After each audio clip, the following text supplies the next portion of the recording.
Hello everyone. आज का topic है √5 एक अपरिमेय संख्या है, यानी कि √5 इज़ अ इर्रेशनल नंबर। ये क्वेश्चन यूपी बोर्ड, सीबीएसई और हर बोर्ड के लिए इम्पोर्टेंट है, क्लास 10th के लिए, क्लास 10th। तो इस क्वेश्चन को लगाने के लिए सबसे ज़रूरी चीज़ है कि 3 चीज़ें समझनी बहुत ज़रूरी हैं। नंबर 1, परिमेय संख्या क्या होती है, क्योंकि तभी हम समझ पाएंगे कि अपरिमेय संख्या क्या होती है। तो परिमेय संख्या क्या है? परिमेय संख्या वो संख्याएं होती हैं जिन्हें P/Q के रूप में लिखा जा सके, जहाँ पे Q की वैल्यू ज़ीरो ना हो, यानी कि 1 2 3 4 कुछ भी हो सकती है, लेकिन ज़ीरो नहीं होनी चाहिए। P और Q एक पूर्णांक होंगे यहाँ पे। फॉर एग्ज़ाम्पल 3/5, 7/9, 8/7 कोई भी नंबर हो सकता है, नंबर माइनस में भी हो सकता है। तो ये हो गया परिमेय संख्या। दूसरी चीज़, सहअभाज्य संख्याएँ। सहभाज्य संख्याएँ क्या होती हैं? सहभाज्य संख्याएँ वो संख्याएँ होती हैं जिनका HCF 1 होता है। एग्जाम्पल के लिए 22 एंड 15, इन दोनों में कॉमन देखें तो कुछ भी कॉमन नहीं मिलेगा, यानी कि HCF 1 होगा, केवल एक ही कॉमन होगा यहाँ पे। 3 एंड 8, इन दोनों का भी HCF 1 होगा, तो ये दोनों नंबर्स को प्राइम नंबर्स हैं। नंबर 3 पे आती है एक प्रमेय, जो कि बहुत इंपॉर्टेंट है इस क्वेश्चन के लिए। तो यदि a² कोई नंबर है, वो अगर n से विभाजित है, तो वो नंबर जब a² हटा दिया जाएगा तो वो नंबर भी n से विभाजित होगा। एग्जाम्पल के थ्रू देखें तो यदि कोई नंबर 8² है, यानी कि 64, अगर वो 8² यानी कि 64 जो है वो 2 से डिवाइड है, तो ये नंबर 8 भी 2 से डिवाइड होगा।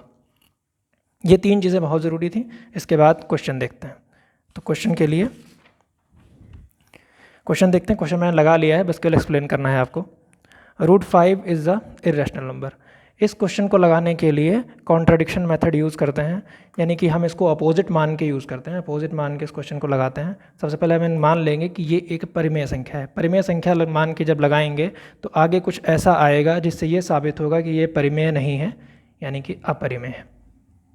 क्वेश्चन के लिए √5 इज इक्वल टू परिमेय है, तो परिमेय को हम a/b यानी कि P/Q कुछ भी किसी के भी रूप में लिख सकते हैं आप, जहाँ पे a और b सहअभाज्य पूर्णांक हैं। सहअभाज्य अभी पीछे पढ़ा हम लोगों ने, जिनका HCF 1 होता है। परिमेय है इसलिए b की वैल्यू ज़ीरो नहीं होगी, ज़ीरो के अलावा कुछ और होगी।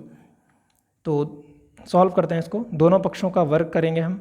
दोनों पक्षों का वर्ग करने पर 5 इज इक्वल टू a² आएगा। फिर हम पक्षांतर कर देंगे तो 5b² is equal to a²। 5 इस तरफ आ जाएगा डिवाइड में, तो b² is equal to a²/5। यहाँ पे हमारी प्रमेय यूज़ होगी जो हमने अभी पढ़ी। a² 5 से पूरा डिवाइड है, अगर डिवाइड ना होता तो ये पूर्णांक नहीं आता, डिवाइड होता है तभी पूर्णांक आता है।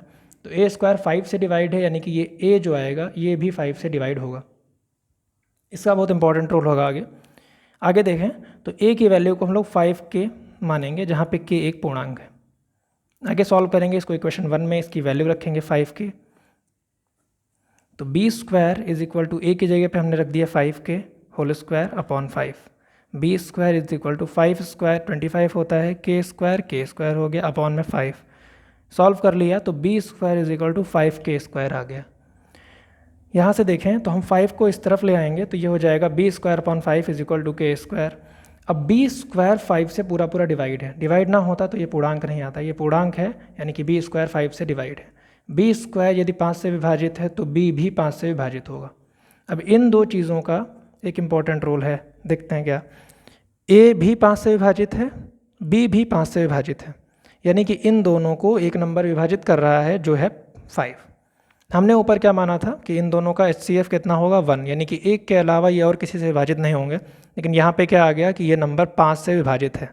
अगर ये नंबर 5 से विभाजित है, यानी कि यहाँ पे ये दोनों नंबर सहअभाज्य नहीं हो सकते, a और b सहअभाज्य नहीं हो सकते। सहअभाज्य होने के लिए HCF 1 होना जरूरी है। सहअभाज्य नहीं है, यानी कि इन्हें हम √5 को a/b के रूप में नहीं लिख सकते, यानी कि यह एक परिमेय संख्या नहीं है, और यदि परिमेय संख्या नहीं है तो यह एक अपरिमेय संख्या है। तो ये तरीका होता है √5 एक अपरिमेय संख्या। यहाँ पे नंबर्स चेंज होते रहते हैं, √3 हो सकता है, √2 हो सकता है, लेकिन क्वेश्चन का मेथड यही होता है। आप ऐसे लगा सकते हैं, क्लास 10th के लिए बहुत इंपॉर्टेंट क्वेश्चन है ये।